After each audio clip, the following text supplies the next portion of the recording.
Welcome to the Jill on Money podcast. It is Wednesday, November 4th, and we are recording this before we know the outcome of the election. And, I think maybe that's the best thing that we can do to try to stay sane in this environment. That means that, you'll get your news, you'll get your feed. Maybe you were up all night. I'm sure that I was up all night because I'm recording this before I was up all night. Now, what is our job? Mark and I believe our job and our promise to you is that we are here to try to take the mystery out of your financial life. To do that, we know that there are lots of questions. There's lots of anxiety. And, certainly we went to a daily podcast simply because everyone was freaking out so much back in March. We have maintained this schedule because we like it. We like the shorter pods. We like your questions. We love hearing from you. So now you know this is not going to be about politics. See? Easy. Deep breath. It's all going to be okay. Have your mantra out there. We'll end our mantra the same way as we always do. If you have a financial question, ask Jill at jillonmoney.com. Ask Jill at jillonmoney.com. And if you're on the website, maybe you're there because you've signed up for the free newsletter, and maybe you're there because you bought my book, or maybe you're there just because you're poking around. There's a contact button, and you can use that button to get in touch with us. Don't forget to tell us if you think that you'd like to come on the air with us, because if that's the case, we'd love to arrange for that. Mark is a genius, and so he has actually been able to figure this out. I love having a great producer. All right, here we go. Wednesday. All right. This is from Leighton, who says, "Hi, Jill. I love your show. I used your friend to refinance my house. It worked beautifully. We're planning on retiring in January 2021. I've crunched the numbers and I think we're ready. Here are the numbers. You can let me know your thoughts. On a scale of 1 to 10, 10 being the best, do you think we're ready? Meaning 10, we're most ready. Here are the stats. Wife, 58. Husband, 62. Good health. Husband filed for Social Security at 64. 24 grand a year from that. They got pensions, $12,000 a year. Wife's Social Security, $26,000. Annual expenses in retirement, $90,000. So let's do some math, ladies and gentlemen, right? Because we got 24, and then we have 12, and then we have 26. And that is of their annual expenses. They have 62 grand covered. Okay. The assets, they have $1.8 million. They are looking at pulling about $54,000 out of their $1.8 million, which equates to a 3% withdrawal rate. Does this look good to you? I didn't consider wife's Social Security because it's 6 years from now, but I know it will only help the cause. So there's a couple of things about this plan that are interesting. One is I don't know the split of your assets. I don't know whether 1.8 million is in retirement, non-retirement. If it is retirement, is there some Roth money? Why is that important? Because for the first 5-6 years of retirement before your wife receives her Social Security, you need to actually pull more money out of the account. And if that money is taxable, then that may not make the calculation quite as good as it might seem from the first blush.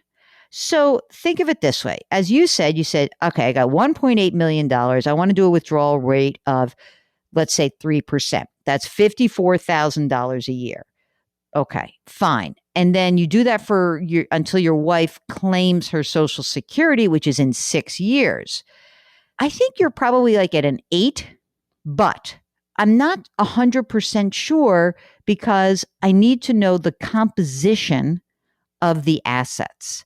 And I want to be very clear that 1.8 doesn't include the net worth from your house. Because sometimes people pop that in there and it doesn't exactly add up, right? So can you tell me what the breakdown is of the money that's invested? And then perhaps we can give you better advice. Okay. This is a note from Paul in Tennessee who says, I'm a new listener and I'm hooked. I've got $685,000 in my 401k, $670,000 in Schwab mutual funds, 130 grand times 2 in Roths. So 260 grand in Roths, 320 grand in savings in cash. My wife and I are 57. We've got 2 grown kids, paid off the house. It's worth 450. We want to retire in 2 to 3 years. Question. I know I have a lot of cash, but without having everything tied to the market, what can I do with some of the cash, less the emergency fund? I don't want more property as I might be moving back home, the old country where the kids are living, in the next few years. Well, I mean, look, you can start to go into some longer term CDs and build yourself a little CD ladder. You could take some of that cash and you can put it into an intermediate term bond fund. I don't know what your investments are inside of the 401k and the mutual funds and the Roths, but you can start doing a little bit more with your money on the fixed income side. I agree that you don't want to necessarily be, wholly invested in the stock market. I would leave yourself a good chunk of money in cash just in case your retirement plans happen sooner than expected. But I would just do something kind of boring. Go to depositaccounts.com, check out the longer term CDs, and in that Schwab account, maybe start looking at some short-term and intermediate-term bond funds. I think that would be about as much as risk I'd want to take at this point. So good for you. Well done. So this is a follow-up from Jerry, who was writing about the sale of a second home. And he said he's got 750 grand to invest for the long term. And he says he and his spouse, they're 70 years old. He says, my wife and I both have pensions and Social Security. We've got no credit cards or car payment. Our lake home has a mortgage of $150,000. With that being filled in, where would you invest the proceeds from our lifetime home sale of $750,000?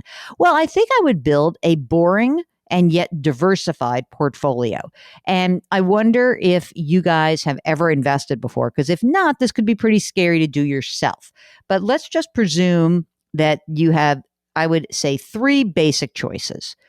1, you could do it yourself at a place like Vanguard, or you could do it at Fidelity, or you could do it at Charles Schwab, or you could do it at T. Rowe Price, all these different companies. And you could basically say, we are 70 years old. We don't really need this money. You have a long time horizon. And you could essentially build yourself a balanced portfolio that you would automatically rebalance over time, but don't go too crazy. That's option 1. Okay. Option 2, you could actually use what's called a hybrid approach, which is a robo-advisor. So that robo-advisor would take you through a risk questionnaire and then take the output. And then instead of you putting the money into a diversified basket of index funds, the robo-advisor would do that. And you could do that one of 2 ways. You could just use the straight up robo-advisor, or, this is important, you could choose a robo-advisor that also offers advice. Who does that? Betterment does that. Vanguard Personal Service Advisor does that. Schwab Intelligent Portfolio. That's kind of the hybrid approach. And then the most expensive option, which may or may not be interesting to you, is that you could go out and talk to a financial planner. You may not need that. I'm just putting it out there because that's going to be more expensive. And it sounds like a lot of your retirement planning work has already been done. But if you would like to seek a professional set of eyes on this, you want to see a professional who is held to the fiduciary standard. And you can find one of those at NAPFA, NAPFA.org. You can find one of those advisors at the CFP website, letsmakeaplan.org, or the AICPA has certain CPAs who are also doing financial planning. So AICPA, check it out. They have a designation called the PFS. I hope that helps. It sounds like you're in great shape. So thanks for following up. It makes my life a lot easier. Dave writes, I'm 62 and a financial planner is suggesting I spend the next 10 years paying the lower tax rate now, carefully moving portions of a $1.5 million IRA into an annuity, before my income doubles at age 72. I said carefully because we'd gauge the amount so as not to trigger a higher tax bracket. In the current tax tables, it's only 22 versus 24%. He argues that tax tables can change, and if I were to die, my wife's tax table could be significantly different. I believe the annuity's growth would then not be taxed when we made withdrawals later in life or pass it on to our children. Good idea? Well, here's the thing. The annuity will be taxed no matter what. So let's just say, I'm going to make up the numbers here, right? You got $1.5 million. Let's say that you end up with $1 million and it's all in an annuity. If that you were to do that, then as the accumulation grows in the annuity, whatever that difference between the amount you put in and the amount it's worth at your death is taxable income. So there is taxable income there. Might I suggest something slightly different, which is why not carefully move portions of your IRA money and turn it into a Roth IRA? I think that's a smarter way rather than getting tied up in an annuity contract, which would have lots of fees. So I would really get a second opinion on that because I think you need to know that that can be a costly option. Okay, and finally, we have a question from Michael, who says, I appreciate what you and Mark are doing to help bring some clarity and insight to the financial world. To that end, I'd like to ask you about Kaizen. Someone reached out on LinkedIn and sent me info about it. He says it's, quote, a plan often part of executive benefit portfolios that might have interest to you. This is more of the sales job. Because, by the way, when somebody precedes a sales pitch with the word imagine, then I think it essentially is like your biggest red flag. Okay. Imagine an investment where you can shelter perfectly legally millions of dollars from taxes, enjoy tax redistribution in retirement of hundreds of thousands of dollars each year, and have the peace of mind, blah, blah, blah, blah, blah. The literature says Kaizen is a strategy that helps you maintain your lifestyle with an index life insurance policy. Ding, ding, ding, ding. There's your red flag, guys. Yes. Mark likes to point out that if someone says perfectly legally, that's probably something you should avoid. Can we decipher what the product's about? Are you familiar with it? Is it worth exploring further? Let's start with your last question. No, you can just toss this out. Whoever sent this to you is redonkulous. It's an index life insurance policy, which probably has a ton of fees associated. These policies are often sold. You shouldn't buy them. And I just don't understand why we allow this kind of nonsense to go out in the securities world. I mean, it's one thing to say, someone's selling me a risky product and they say it's risky. It's like everyone, you know what I mean? Like, so you could say like, oh, I got this great investment idea. My friend wants me to invest in a small business. And that essentially can be put into a prospectus, which says you can lose all your money. But why that life insurance companies have so much more latitude in the way they sell this stuff? Oh, stay away. Avoid. Thank you for writing, Mike. All right, gang.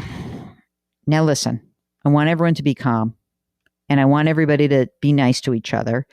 And I want you guys to know that we are here to help you with your financial stuff, whether you're just starting out, whether you're in the hole, whether something bad has happened, whether something good has happened. We are here for you.